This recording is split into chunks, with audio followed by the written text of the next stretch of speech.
At first, it seemed like just another passing remark, one of those bold, off-the-cuff comments that briefly ripple through headlines before fading into the noise. But this time, it didn't fade. Because when Donald Trump spoke about the British royal family, his words didn't just skim the surface. They landed directly on some of the most carefully protected figures within the monarchy. And suddenly, something felt different. Why did his comments resonate so deeply this time? Why did they seem to echo what many had quietly been thinking, but never openly said?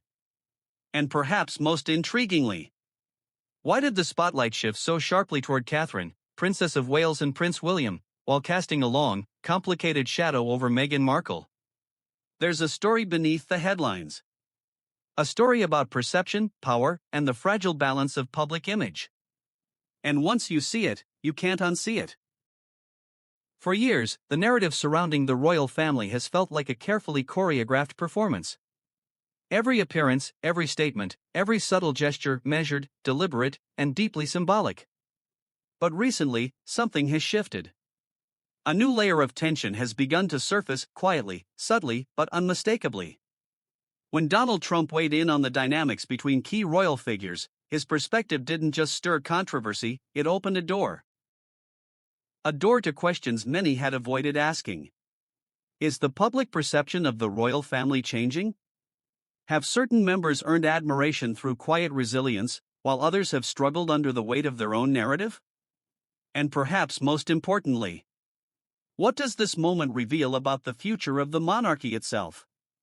Because beneath the surface of headlines and interviews, there is a deeper story unfolding. And it's far more complex than it first appears. In the world of royalty, perception is everything. It isn't just about who you are, it's about how you are seen. And few understand this better than King Charles III, who has spent decades navigating the delicate balance between tradition and modernity. But perception is not static. It evolves. And recently, that evolution has taken an unexpected turn. For years, Meghan Markle was positioned as a symbol of change, a modern voice within an ancient institution. Her arrival brought energy, attention, and global fascination. But over time, that narrative began to fracture. Public opinion shifted. Questions emerged. And slowly, admiration turned into division. Meanwhile, something quieter was happening on the other side. While headlines often focused on drama elsewhere, Catherine, Princess of Wales, maintained a very different approach. There were no explosive interviews. No dramatic declarations. Just consistency. Presence. And a kind of calm resilience that, over time, began to resonate more deeply with the public. She didn't demand attention. She earned it. And that difference matters more than people realize. Because in a world saturated with noise, silence, when used well, can become its own form of power. But was this intentional? Or simply who she is? That question lingers. Standing beside her, Prince William has also undergone a transformation. Once seen primarily as the future king, he is now increasingly viewed as a stabilizing force. Measured, composed, and deeply aware of the weight he carries. Together, William and Catherine present something that feels reassuring, familiar, almost timeless. And perhaps that's exactly what the public is responding to. Because in uncertain times, people often gravitate toward what feels steady. But that raises another question. Is this contrast between different royal approaches becoming more pronounced? When Donald Trump entered the conversation, he didn't introduce something entirely new. Instead, he amplified what was already there. His remarks, direct, unapologetic, and unmistakably personal, cut through the usual diplomatic tone surrounding the royal family. And in doing so, he forced a conversation that many had been avoiding. He drew comparisons, highlighted contrasts, and, perhaps most notably, expressed clear admiration for certain figures, while being sharply critical of others. But why did this resonate? Why now? Because sometimes, it takes an outsider to say what insiders won't. And whether people agreed with him or not, they listened. What followed wasn't just media coverage. It was a shift. A subtle but significant change in how different members of the royal family were being discussed. Suddenly, the contrast between Catherine, Princess of Wales, and Meghan Markle felt sharper.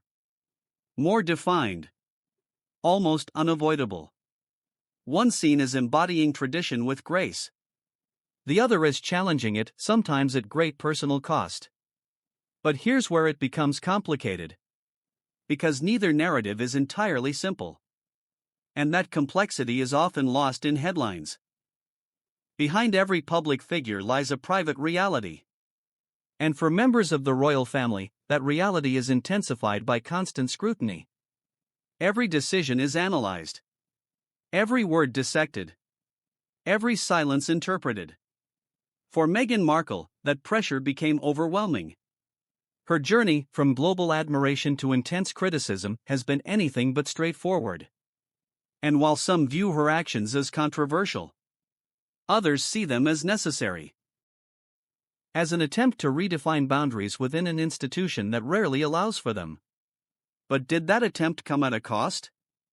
7. Expectation versus reality. The royal family represents something larger than any individual. It symbolizes continuity, stability, and a connection to history. But modern expectations are different. Transparency, authenticity, personal freedom. These are values that don't always align with royal tradition. And when those worlds collide, tension is inevitable. So when Donald Trump offered his perspective, it didn't just reflect his opinion. It highlighted a deeper conflict. One that continues to shape how the royal family is perceived today. Here's the part people often overlook. The public isn't just observing this story. They are shaping it. Through reactions. Through opinions. Through the narratives they choose to believe. And in recent years, that collective voice has become more powerful than ever. Social media, global news cycles, and constant access have changed the dynamic completely. No longer passive observers, people are now active participants in the royal narrative. And that influence can shift everything. At the heart of all this lies a question that feels both simple and deeply complex. What does the monarchy need to survive in a modern world? Because this isn't just about individual personalities. It's about identity, direction, and legacy. On one side, there is a vision of continuity represented by Prince William and Catherine, Princess of Wales. A future rooted in tradition, but carefully adapted to modern expectations. On the other side, there is a challenge to that very structure. Embodied, in part, by Meghan Markle. A push for change. For autonomy.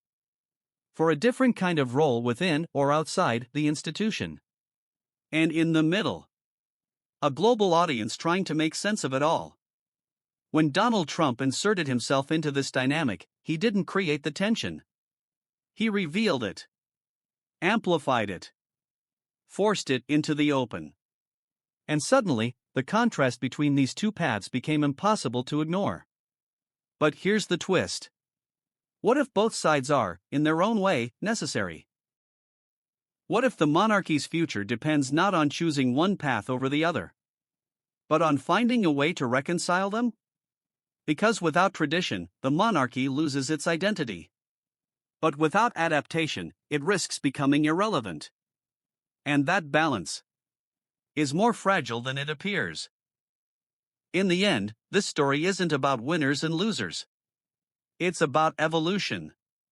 About how an institution as ancient as the British monarchy navigates a world that is constantly changing. Catherine, Princess of Wales, and Prince William represent one kind of strength. Quiet. Steady. Enduring. A reminder that sometimes, the most powerful presence is the one that doesn't demand attention. Meanwhile, Meghan Markle represents another. Bold. Challenging. Unapologetically different. A reminder that change often comes from those willing to step outside the lines. And perhaps that's the real story here. Not conflict.